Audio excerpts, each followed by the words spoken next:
É com imenso prazer que eu participo da abertura da aula magna desta faculdade,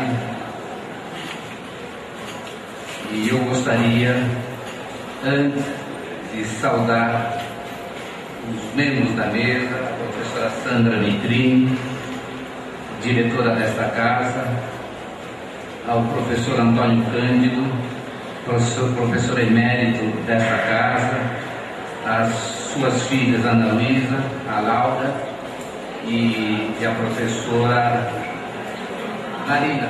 Perdão,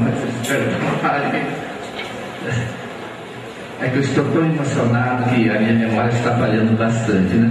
Aos chefes de departamento aqui presentes, a Maria Augusta, a Maria Arminda, ao Mário Gonzalez e demais professores e colegas, ao professor Roberto Bolzani Filho, presidente da Comissão de Graduação, a professora Maria Vicentina e a professora Valnice Galvão, que vai proferir esta aula magna. Gostaria também de saudar o meu queridíssimo amigo Chico de Oliveira, a Aurália e demais colegas aqui. A Faculdade de Filosofia faz este ano 72 anos. E nesses 72 anos, vários críticos têm ressaltado de que a Faculdade de Filosofia, como diz, por exemplo, o professor Alfredo Bose, que não convém subestimar a força real das determinações de origem. Elas pesam e resistem no centro das determinações, na ossatura da hierarquia e na sua armação burocrática. Esferas cerradas em que o conservadorismo da Universidade de São Paulo parece quase estrutural. A reforma de 70, que trouxe medidas modernizadoras, como a extinção nominal das cátedras, não conseguiu alterar de fato a distribuição dos poderes. E nas horas de confronto, diz Bose, liberalismo se traduziu como liberdade de praticar o autoritarismo. Porém, como diz Max Weber, os projetos orientados pelas éticas da responsabilidade e da convicção na vida cotidiana produzem o paradoxo das consequências e, por consequência, esta ossatura hierárquica, em sua armação burocrática, como se fossem carcaças de ferro cerradas, não impediram a emergência de um pensamento crítico radical, como diz o nosso querido professor Antônio Cândido. Nos poros dessa estrutura elitista e aristocrática, construiu-se nos últimos 72 anos o conceito e a prática de docência formadora baseado em estudos e pesquisas sistemáticas alimentadas por uma rigorosa disciplina metódica centrada na autonomia do conhecimento e no pensamento crítico que foi produzido nela. Aprendemos ainda, dentro dessa carcaça de ferro extremamente opressor, que é necessário preservar e desenvolver, como afirmam os grandes mestres Florestan Fernandes, Antônio Cândido, Otávio Iane e tantos outros, o compromisso fundamental com a universidade pública e gratuita como lugar da universalidade, onde se prepara a consciência autônoma e apurada do cidadão que almeja a transformação da sociedade. Nesta mesma linha de pensamento, Antônio Cândido afirmou que a criação da Faculdade de Filosofia, Ciências e Letras deu elementos decisivos para a formação do pensamento radical que se desenvolveu em todo o Brasil. Incluíram nesse pensamento vários temários, as obras, eu incluo o próprio Antônio Cândido, parceiro do Rio Bonito, e tantos outros, as obras de Florestan Fernandes e sua equipe, os estudos de relações raciais, os trabalhos históricos feitos com ânimo de revisão de valores e conceitos, o desenvolvimento das condições de vida de vários geógrafos, a vigilância epistemológica de muitos estudiosos de literatura e filosofia. Estes trabalhos tornaram-se referência nacional e internacional. Portanto, o padrão de ensino e pesquisa apresenta-se rigoroso, sistemático, com ênfase nos procedimentos especificamente acadêmicos, em que a valorização da pesquisa empírica e refinada reflexão teórica e metodológica. Ottaviani, em 1997, fazendo uma homenagem ao professor Ottaviani, que faleceu no ano passado, quando recebeu o título de professor emérito, ressaltou a sua formação de professor comprometido com a universidade. Afirmou em seguida que o que está em causa é a universidade que está sendo desafiada a enfrentar os seguintes problemas. Primeiro, a pressão para ajustar-se ao mercado e de imediato ao economicismo, à produtividade mercantil, ou seja, ao ethos tecnocrático imposto pelo neoliberalismo. No entendimento de Yanni, os requisitos da produtividade e da qualidade total estão sendo impostos à universidade como se fosse uma fábrica de mercadoria. Segundo, a universidade está sendo desafiada a preservar e desenvolver o seu compromisso com a pesquisa original e o diálogo aberto com as variadas correntes de pensamento.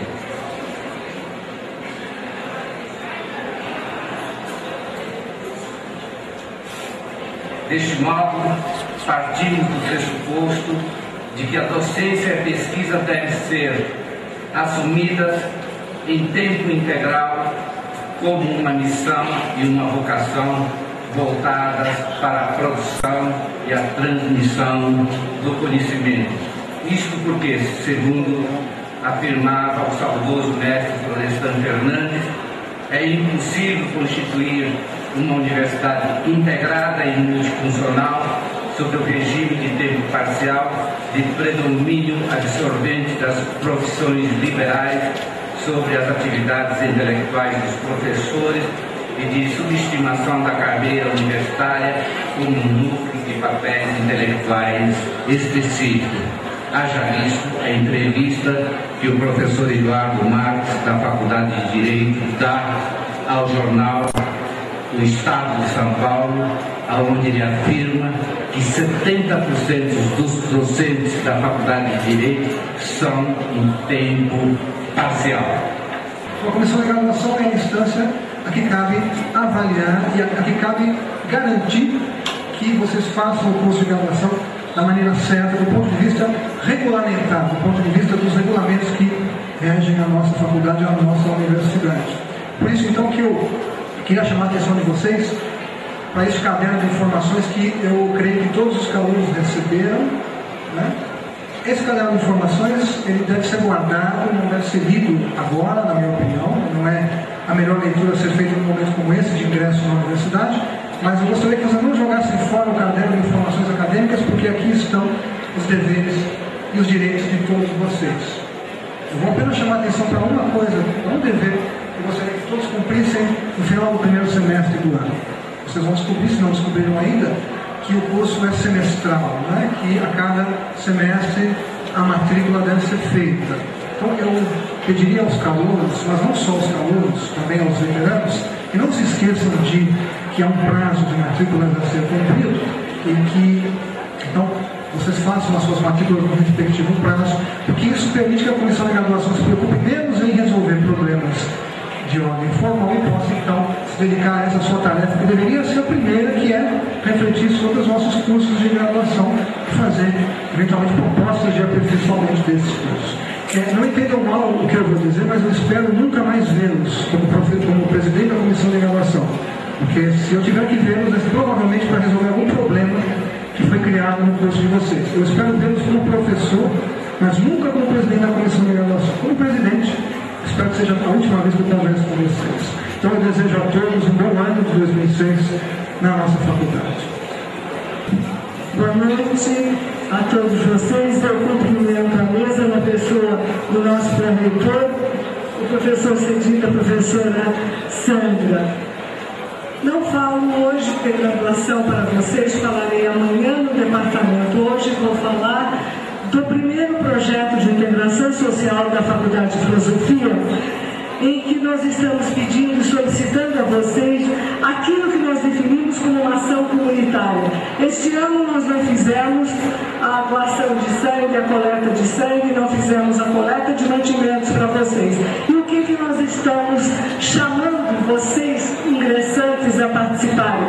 Exatamente, eu vou falar convênio, mas não é bem um convênio, é um acordo que nós fizemos com o Hospital Universitário para levar os alunos da Faculdade de Filosofia, pela primeira vez, a colaborarem com as crianças internas lá no HU, no setor de pediatria, desde os 2 anos até os 10 anos, depois dos adolescentes, no sentido de que os alunos veteranos nessa primeira fase, depois vocês, possam prestar uma assistência didático-pedagógica para aqueles alunos que estão afastados da sala de aula e para que eles não venham a perder o seu ano letivo por causa de uma enfermidade. Então, nesse momento, nós dividimos o projeto em 3 fases. A primeira é esta, que já vai começar no dia 8 de março com a aula inaugural. Os alunos todos serão credenciados no HU, temos 52 inscritos neste momento. Vamos reabrir as inscrições para vocês ingressantes, mas o pedido que eu lhes faço agora, a gente não é muito de pedir, é sempre mais de dar, o professor sempre dá, mas hoje eu vou fazer esse pedido. Os livros de história, histórias infantis e juvenis, que vocês tenham com vocês e que não usem, não importa o estado deles, não importa que sejam velhinhos, nós restauramos junto com a biblioteca e vamos fazer a nossa contação de histórias, desenvolvendo e enfatizando o valor do livro. E com isso estaremos divulgando um pouco o nosso letramento e o nosso discurso pedagógico que vocês têm. A terceira fase do projeto é uma fase geral, só acontecerá no segundo semestre, é a nossa feira de profissões do estudante e dos estágios que nós trabalhamos na comissão de graduação e junto com a reitoria. Era isso que eu ia pedir, lembrando a vocês que a partir deste ano o projeto de integração social integra a Semana dos Calouros. Vocês têm os cartazes espalhados em todos os prédios e aqui nós deixamos 2 urnas para receber as doações e a partir de amanhã essas urnas serão deslocadas para a entrada de cada um dos 3 prédios. Nós nos veremos depois ao longo do curso, se Deus quiser. Boa noite, obrigada a todos.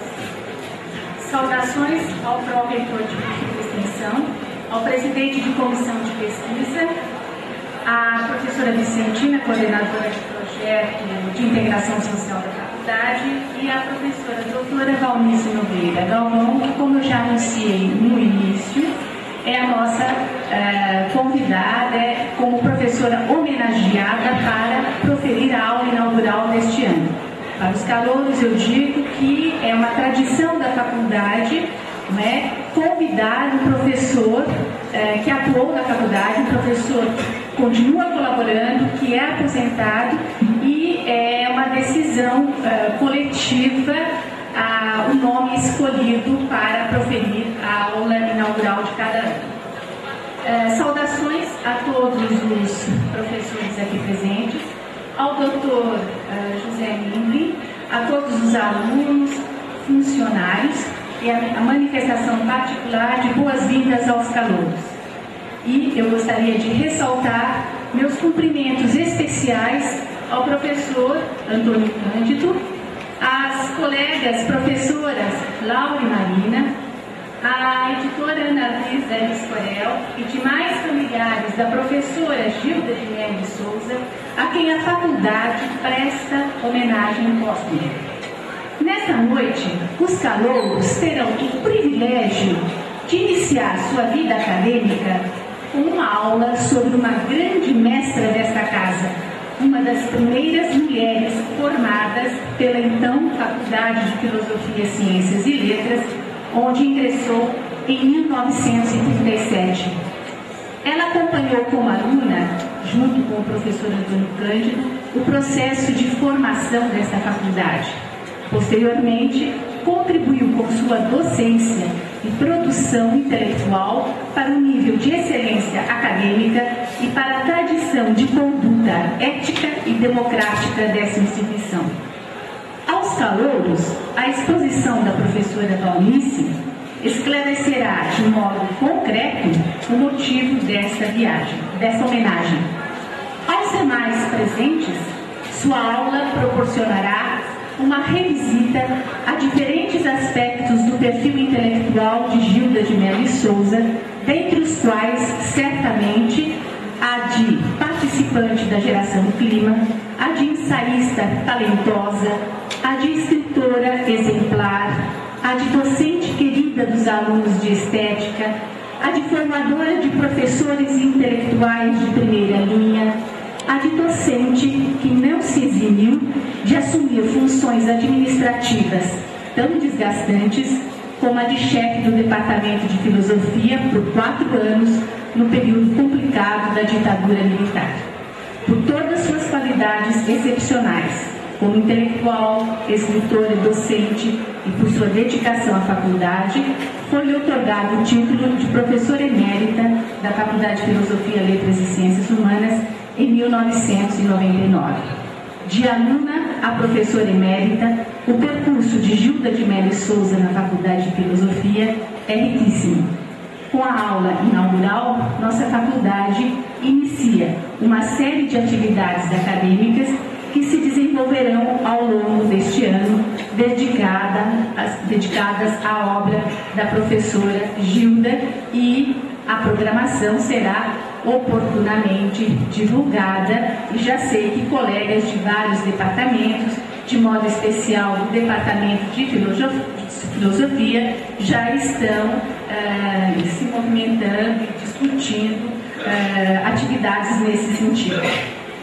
Bom, agora, antes de passar a palavra à professora Valnice, que vai dar aula, eu vou fazer uma breve apresentação, é sucinta mesmo.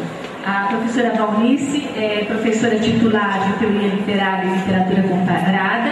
Ela fez carreira como primeira assistente de Antônio Cândido. É autora de 26 livros nas especialidades a que se dedicou, Guimarães Rosa, Euclides da Cunha, Crítica Literária e Cultural. E é colaboradora assídua de jornais e revistas. Então, agora, a professora Valnice vai proferir sua aula.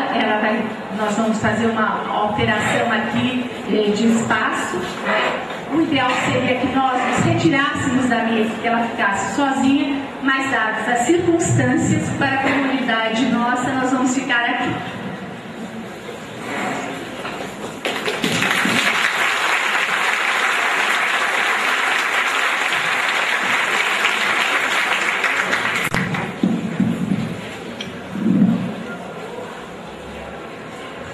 Nesta abertura do ano letivo da Faculdade de Filosofia, eu saúdo vocês, calouros, a quem esta semana de recepção é dedicada, e aproveito a oportunidade para falar de uma extraordinária professora intelectual, que é Gilda de Mello Souza, e que vocês não tiveram a felicidade de conhecer.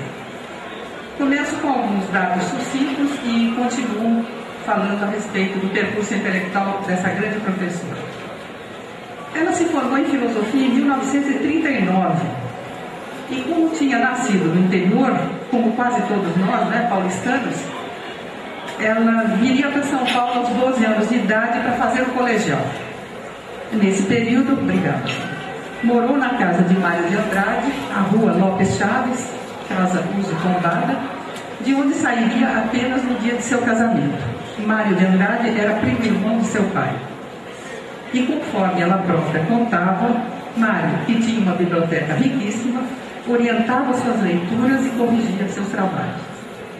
Gilda pertenceu a uma das primeiras turmas da faculdade, quando os estudantes tiveram o privilégio de ser alunos dos mestres europeus, os franceses, no nosso caso, no caso das humanidades. Foi assim que ela se tornou discípula de Roger Bastide e de Claude Lévi-Strauss, conforme relata no ensaio intitulado A Estética Rica e a Estética Pobre dos Professores Franceses, proferido como aula inaugural dos cursos do Departamento de Filosofia em 1972. Formar-se numa das primeiras turmas e ser aluna desses professores definiria sua vida e sua carreira. Por isso, vou me deter um pouco nas circunstâncias que cercaram a criação de nossa faculdade em que vocês estão ingressando neste momento. Repetidas vezes, vários desses professores europeus disseram que nunca lhes passara pela cabeça vir parar no Brasil, de que nada sabiam, de que nunca tinham ouvido falar, praticamente. Isso é particularmente verdade para os dois de que vamos falar mais aqui, porque foram professores de Gilda e ela escreveu sobre eles. Roger Bastide se especializaria nas religiões afro-brasileiras, em que se tornaria autoridade inconteste, e Lévi-Strauss se dedicaria à mitologia indígena. A fundação da faculdade deu-se em 1934 e os europeus escolhidos se distribuíam assim: franceses para as humanidades, ou seja, para a filosofia, literatura, sociologia, antropologia, política, história e geografia, os italianos para as ciências físicas e as matemáticas e os alemães para as ciências naturais. Entre os italianos e os alemães, muitos judeus. Entre os franceses, só Lévi-Strauss era judeu. Como vocês sabem, em meados dos anos 30, o fascismo e o nazismo estavam em ascensão e a perseguição começava a se acirrar. Lembrem que Hitler chegou ao poder em 1933, portanto, um ano antes da fundação da nossa faculdade. O objetivo dessa fundação era criar um centro de estudos de ciência pura e não aplicada. Para as aplicadas, já tínhamos faculdades de medicina, de direito, a politécnica, etc., que davam formação profissional e, portanto, cuidavam da aplicação dos saberes. Mas nos faltava uma que ensinasse filosofia, sociologia, zoologia, botânica, genética, física, química, tudo isso sem adjetivos, ou seja, que não fossem no interesse de qualquer profissão e que se dedicassem à pesquisa pura.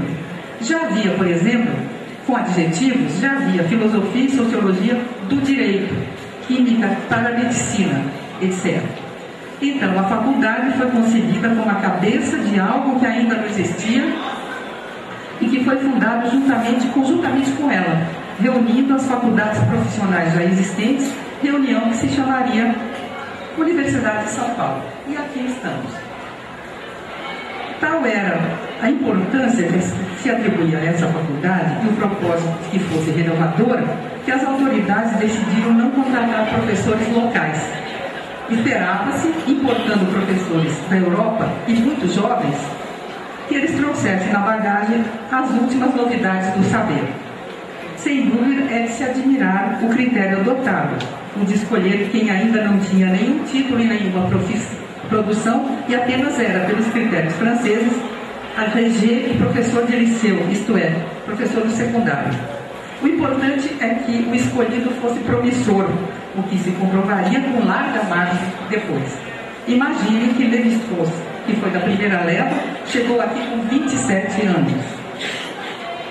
Desses pioneiros que aqui nos interessam, além dos já citados, eu lembraria ainda o historiador Fernand Braudel, o professor da cadeira de política Paul-Auguste Bastide, era outro Bastide, não era parente do que eu mencionei, mas eram muito amigos.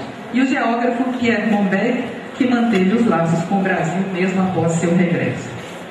Foi uma fase heróica e nem prédio a faculdade tinha. As aulas eram ministradas em locais precários, cedidos na maior parte dos casos, de má vontade por outras escolas. Só bem mais tarde, a faculdade teria sede própria, a Rua Maria Antônia, no centro, que acabaria por ser destruída e incendiada pela repressão da ditadura em fins de 68, e foi aí então que nós fomos transferidos para a cidade universitária. Uma história, como vocês veem, cheia de percalços. Lévi-Strauss ficou aqui apenas 3 anos, de 35 a 38. Ainda era autor inédito e demoraria algum tempo até tornar-se, como se tornou, um dos maiores intelectuais do século XX, tendo seu nome ligado ao estruturalismo e foi um dos criadores. Há um ponto controverso em sua relação com nossa faculdade. É que seu contrato não foi renovado, havendo várias versões sobre os motivos da não renovação. O fato é que ele guardou mágoa durante muito tempo, e essa mágoa transparece no mal que fala do Brasil, dos brasileiros, da Faculdade de Filosofia, de seus alunos, etc., em seu livro mais popular e mais fácil de ler, o livro de viagens Tristes Trópicos, muitas vezes reeditado. Por ser o mais popular e mais fácil de ler, disseminou-se abundantemente, e o pior é que há muito brasileiro que veste a carapuça e repete suas opiniões. Sua má vontade se manifesta até num ponto indiscutível. Ele é a única pessoa que se conhece que achou o Rio de Janeiro feio. Lévi-Strauss compara a Baía de Guanabara a uma boca banguela, com dentes faltando, não é? E diz que ela está sempre encoberta pela bruma, coisa de que nunca se ouviu falar. Meio século mais tarde, a mágoa se dissiparia e, quando ele estava já passado dos 80 anos, publicaria 2 livros de fotos que fez no Brasil, quando aqui esteve nos anos 30. Os títulos dizem que a má vontade não existe mais. E os 2 livros se chamam, respectivamente, Saudades do Brasil e Saudades de São Paulo. Quando vocês compulsarem os Tristes Trópicos, não esqueçam de procurar na lista de prenomes, ele não dá o sobrenome de seus alunos em São Paulo, o de Gilda. Está lá, a Gilda na lista dos alunos. E devemos reconhecer, no Lévi-Strauss, que ele sempre recebeu com calor em seu escritório em Paris qualquer brasileiro que o procurasse, mesmo o mais insignificante dos estudantes sem qualquer título. Sua influência, à época em que foi professor aqui, foi mínima. Mas décadas depois, com a voga do estruturalismo, essa influência se tornaria enorme, porém já mediada pelo tempo e pelos livros que só escreveria bem depois sobre mitologia indígena. Para atrair esses europeus, foram oferecidos altos salários, que lhes permitiam também um alto padrão de vida. Eles mesmos se surpreenderam, agradavelmente, é claro. Tinham belas casas, grandes carros com motorista e eram recebidos pela elite.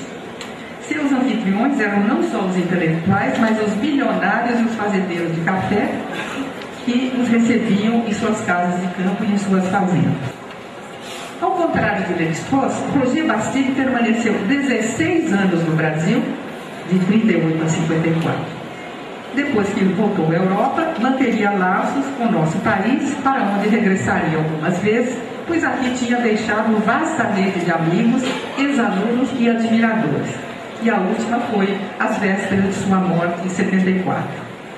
O que houve com Roger Bastide foi uma espécie de afinidade eletiva instantânea com o Brasil e com os brasileiros.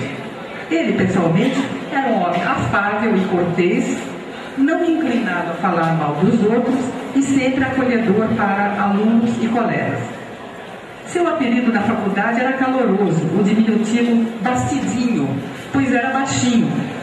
Por contraste com o Paul Bastide, o outro Bastide, que era alto, corpulento e tinha voz de trovão. E esse era quem? Esse era o Bastidão, claro.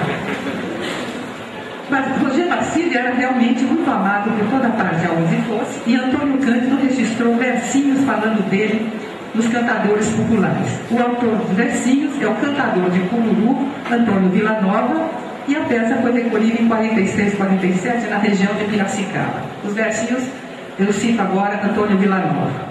E se encontrar Roger Bastide, faz-lhe minha saudação. Tenho visto gente boa, tenho visto gente fina. Como aquele hominho, não. Percebe-se as qualidades de integração de Bastide quando se dá uma olhada em sua bibliografia. Assim que chegou, já começou a participar da vida intelectual e cultural brasileira, escrevendo abundantes artigos sobre o Brasil, a mestiçagem, a poesia, a música, a pintura, etc., para jornais e revistas. A bibliografia mostra que o período mais fértil de sua vida foi esse, inicial, no Brasil, quando produziu um número extraordinário de artigos nos primeiros anos. Esse número tão elevado reflete o quanto o novo país e o novo ambiente estimulavam seu pensamento. E a que ponto se integrou, passando a ser considerado pelos nativos como um verdadeiro aborígene. Logo estava entabulando polêmicas amáveis com as principais cabeças do país, especialmente de São Paulo, onde trabalhava, como por exemplo Mário de Andrade e o crítico de arte Sérgio Miguel. São Paulo tinha sido a sede da Semana Moderna de 22. Os principais modernistas aqui viviam ao tempo da chegada de Bastide. Eram eles que davam as cartas no panorama artístico e cultural do país. Bastide logo se ligou por amizade com a figura de proa dos modernistas, o teórico e crítico, musicólogo, poeta, contista e romancista Mário de Andrade. Trocaram artigos pelos jornais, discutindo alguns dos temas centrais de uma cultura mestiça e de país novo. Assim, Bastide, além de professor, se tornou crítico literário, artístico e cultural, respeitado e empenhado. Escrevia sobre exposições, sobre artistas plásticos, sobre o Aleijadinho, sobre culinária, sobre o cafuné. Ele tem um extraordinário trabalho chamado A Psicanálise do Cafuné. Sobre poetas novos e antigos, sobre música, sobre folclore e festas populares. Fez uma análise sociológica do mercado municipal e assim por diante. Seus trabalhos sobre poesia negra no Brasil, que depois foram reunidos no livro A Poesia Afro-Brasileira, foram estudos pioneiros. Mas também escreveu um livro Arte e Sociedade, que Gilda traduziu e veio à luz em 1945, e muitos outros. Ao mesmo tempo, Bastide iniciava nesses artigos um diálogo com os autores nativos que o antecederam nos estudos afro-brasileiros: Manuel Quirino, Nina Rodrigues, Arthur Ramos, Edson Carneiro, Gilberto Freire. A respeito deles, já estaria em condições de fazer um balanço em 1939, quando escreveu o artigo Estado Atual dos Estudos Afro-Brasileiros, que foi publicado na Revue Internacional de Sociologia. Suas pesquisas de campo resultariam na tese de doutoramento que defendeu na Sorbonne sobre as religiões africanas no Brasil, tese que fundou a sociologia da religião em nosso país.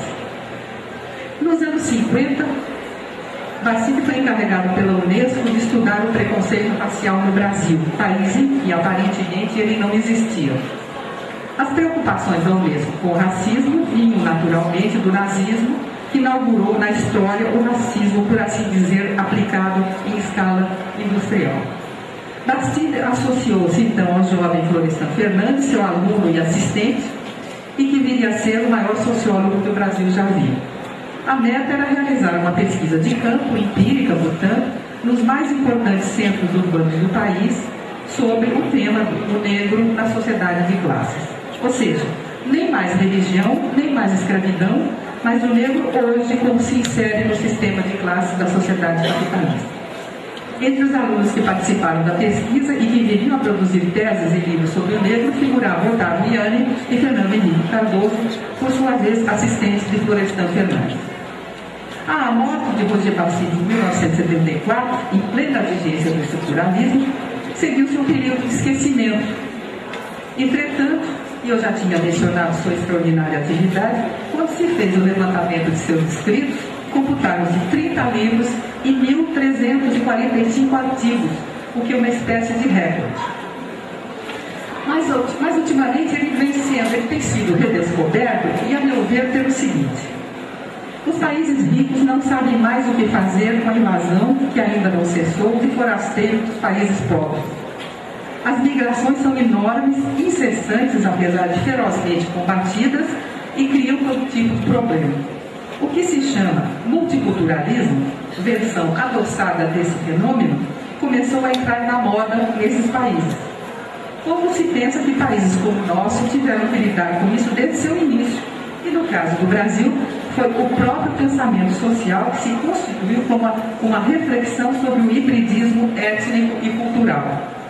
É bom lembrar que o subtítulo da tese de Bastide sobre as religiões africanas no Brasil é Estudo da Interpenetração de Civilizações. Com isso, sua obra voltou a ser valorizada.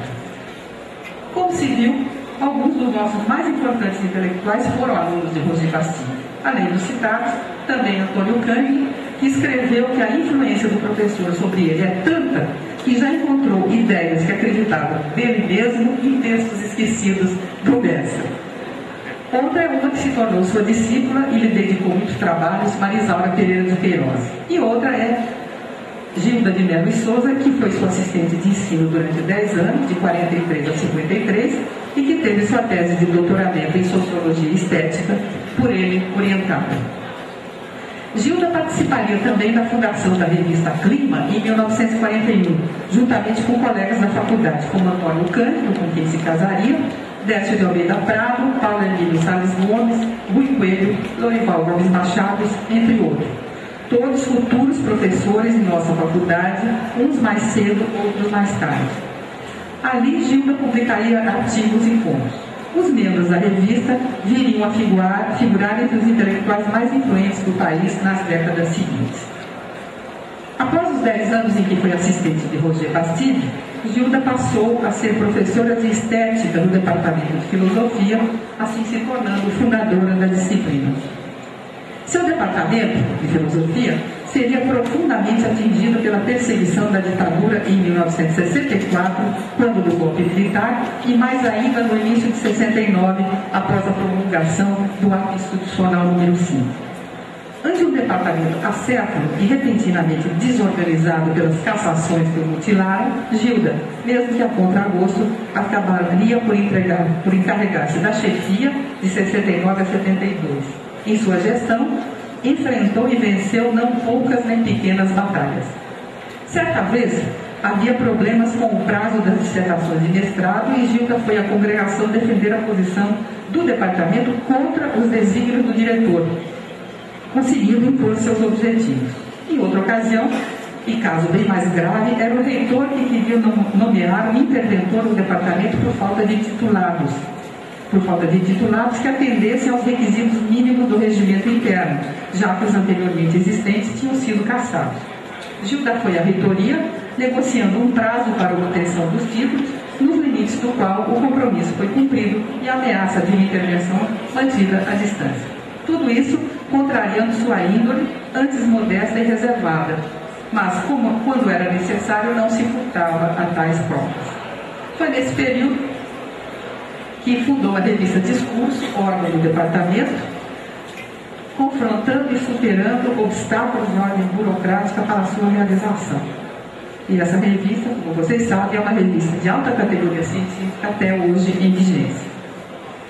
Os extraordinários serviços que prestou na defesa da instituição, muito discretamente exercidos, pois alimentar repercussões era algo alheio a seu temperamento, seriam reconhecidos quando da outorga do título de professora emérita da USP em 1999. Sua tese de doutoramento, A Moda no Século XIX, seria publicada na revista do Museu Paulista em 52 e republicada em 87 pela Companhia das Letras com o título de O Espírito das Roupas. A originalidade e o pioneirismo de seu pensamento, marca registrada de suas atividades, mostram-se na escolha do tema, que só bem mais tarde seria descoberto pelos franceses, quando Roland Barthes publicou O Sistema da Moda em 1976. Na tese, a autora procede a uma exegese das roupas femininas em contraste com a vestimenta masculina, interpretando-as como organizações de signos com base em funções sociais e psicológicas. E, sobretudo, como mostra, servindo a dois propósitos: enfatizar a oposição entre os sexos e simbolizar as barreiras de classe. A riqueza da tese fica patente no suporte dado à sua argumentação pela pintura, arquitetura e literatura. Dois outros de seus livros surgiriam quase simultaneamente, anos depois. Em 79 saiu Utopia ou Alaúde, uma análise da prosa de Mário de Andrade, e especialmente de Macunaíma, na qual Gilda se revela a excelente intérprete do escritor que sempre fora e sobre o qual ministrara numerosos cursos na faculdade, despertando vocações e dando origem a várias teses de alunos. O círculo seleto de seus estudantes de graduação e pós-graduação ouviu pessoalmente de Gilda e o desenrolar de suas pesquisas e ensaios em sala de aula. Esse livro demonstra, em primeiro lugar, que a estrutura da narrativa em Macunaíma se prende a dois princípios musicais, típica inspiração do musicólogo, dedicado professor do conservatório e pesquisador da música tradicional brasileira, que foi Mário de Andrade. Esses princípios são, segundo Gilda, a suíte e a variação. Assim, ao acrescentar o subtítulo de Rapsódia a Macunaíma, Mário de Andrade apontou para a composição de seu livro em forma de suíte, ou seja, com partes de natureza diversa que se vão emendando em sequência. Somando-se à suíte, a variação, outro princípio musical, revela-se na maneira de tratar a matéria popular a que os compositores já procediam há tempos. É um modo de bricolagem implicando em apropriar-se e afeiçoar algo já existente para incorporá-lo num projeto maior. É assim que Mário integra a sua Rapsódia inúmeros elementos da cultura popular e mesmo da erudita. Alguns já ready-made. Cada elemento é repetido com ligeira diferença pelo seu nome de variação. Esses princípios estéticos foram longamente pensados e discutidos pelo próprio Mário, que lhes consagrou vários textos.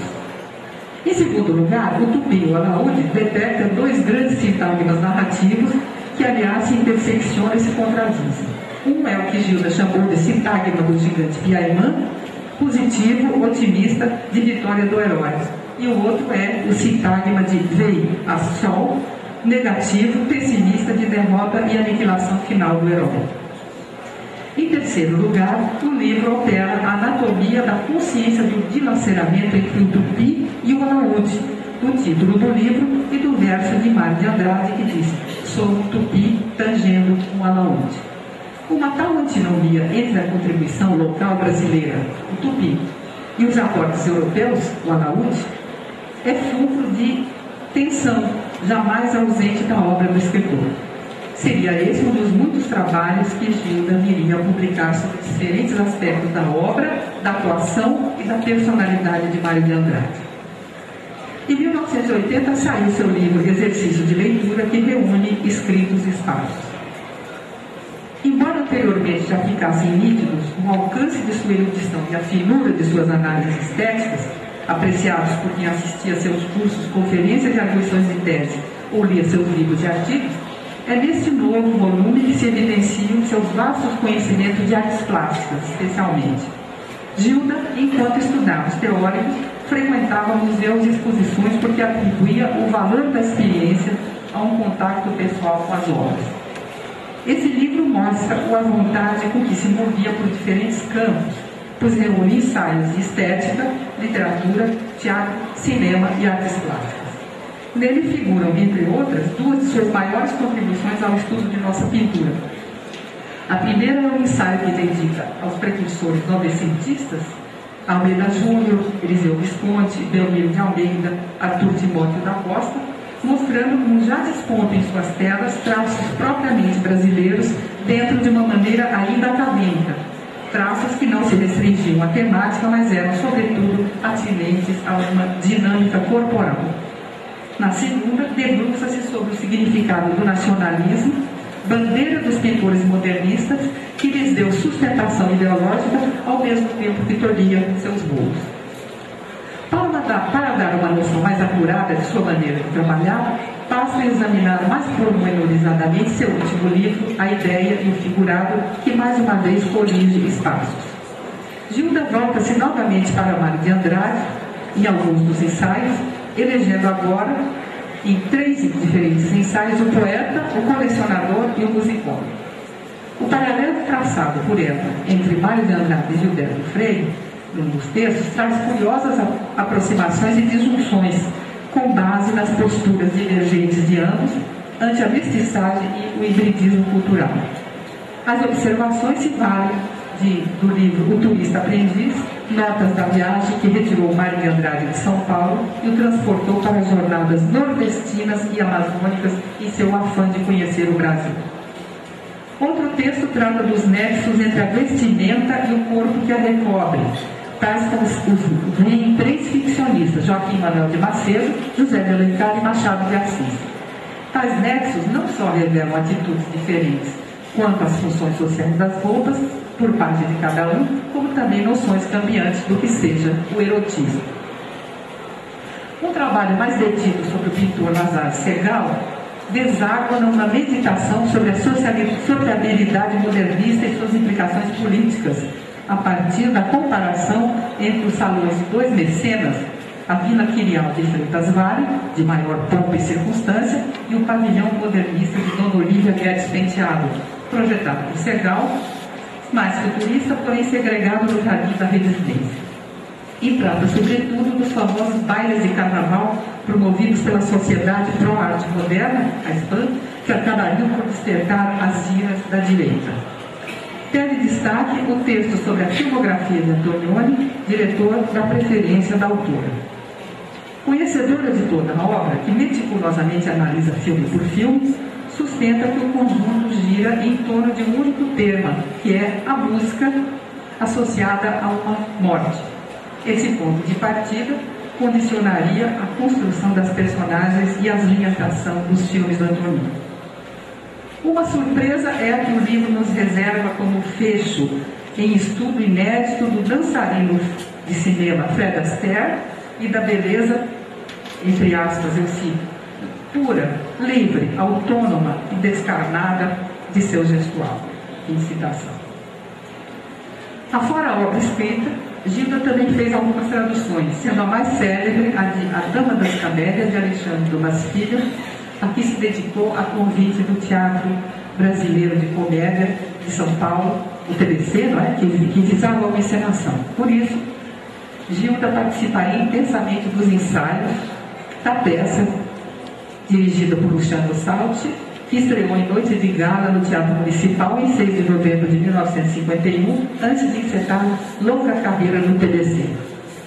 Também traduziu, a convite do TBC, que encenou também a sua tradução, o Convite ao Baile de Anuí.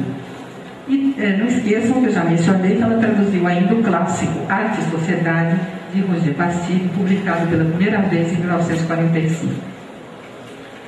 À vista da obra de Gilda, se tentarmos definir qual é seu método de análise, logo perceberemos o primado do visual. O visual comanda sua percepção.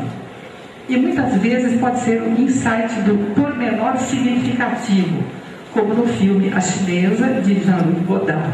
Nesse filme, que trata da revolta de maio de 68 na França, Godard, embora com toda a simpatia, ele mesmo participante entusiasmado das barricadas, mostra que havia muitos estudantes que pertenciam à burguesia, à classe dominante. E nada melhor para simbolizar isso do que, como Gilda notou, fazer a chinesa do título, a estudante maoísta, usar um anel de brasão que, em suas palavras, a cada gesto ficava passando no nariz do espectador. Ou seja, esse anel se interpunha entre o espectador e a narrativa do filme, já operando, portanto, uma crítica. O primado do visual se nota mesmo quando se trata de análise literária. No ensaio O Vertiginoso Relance, sobre Clarice Lispector, a descoberta de Gilda é da visão míope, o que ela chama de visão míope de Clarice Lispector, visão que só enxerga, mas com grande nitidez, as coisas muito próximas. Ou então a análise de Água Forte, de Manuel Bandeira, em que o poema, tomado ao pé da letra, é analisado como se fosse uma gravura. Segundo, a isso se alia outro traço. Ela mesma gostava de dizer que era formada pelo concreto, formação que atribuía à sua infância passada em fazenda. Sua sensibilidade era treinada pelo contato com o concreto, bichos, plantas, objetos, forças da natureza, diferentes aspectos da vida, e não pela mediação dos livros. Em sua obra, o contato direto com quadros, esculturas, filmes, danças, com a obra de arte, enfim, é primordial.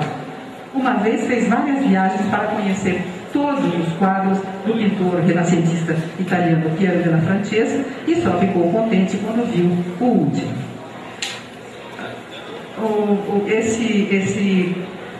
Esse passeio pelas obras, pelo mundo atrás das obras do Piero della Francesca não se destinava a um livro, se destinava aos cursos que ela ministrava. Nessa época ela ministrou um curso sobre a pintura renascentista. Desses dois elementos, primado do visual em contato com o concreto, decorre a percepção de uma tensão com S, tá? Tensão interna no objeto da análise, donde sua preferência pelo cotejo com acesso à anatomia dessa tensão. Na magistral análise de Macunaíma, temos a tensão entre dois sintagmas narrativos que se opõem e se interseccionam. E mesmo num caso extremo, onde por ser extremo fica mais clara essa tensão, temos a análise de uma tela de Eliseu Visconti no estudo sobre os precursores da pintura brasileira. Esse estudo diagnostica uma fratura interna na composição da pintura, em que a metade à esquerda prende-se às lições do impressionismo e a metade à direita tende ao cubismo. E ambas se contradizem, com péssimo efeito, sinal de indecisão estilística, parecendo que a moldura enfeixou duas telas diferentes, uma mais próxima de Sisley, outra de Cézanne.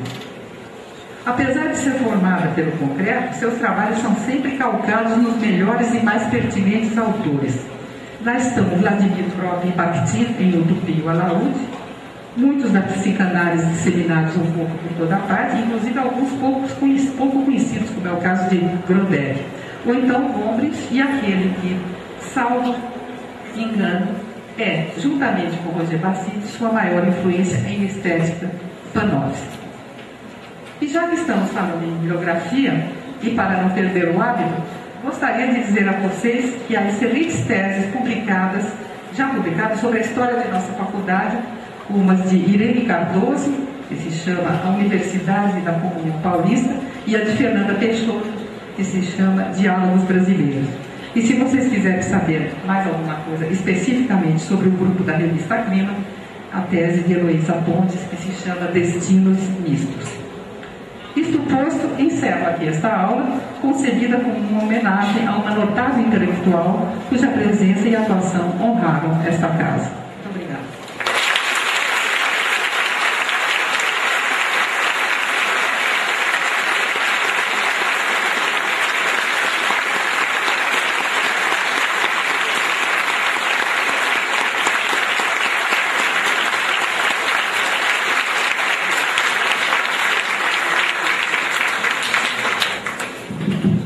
Nós vamos, nesse momento, encerrar esta sessão depois dessa consistente e belíssima aula sobre a história da faculdade, não é? E sobre o percurso de Gilda de Mello e Souza. A Valnice colocou para os alunos calouros uma bibliografia à disposição. E eu acrescentaria que os livros da nossa professora homenageada, a professora Gilda de Mello e Souza, também estão à disposição de todos os calouros, de todos os alunos, nas nossas bibliotecas, e seria um bom início e um privilegiado início de leituras acadêmicas nessa universidade dos alunos ingressantes. Então, boa noite, eu encerro a sessão. E agradeço muito em nome da Faculdade de Filosofia, Letras e Ciências Humanas a presença da Valnice com a sua aula extraordinária.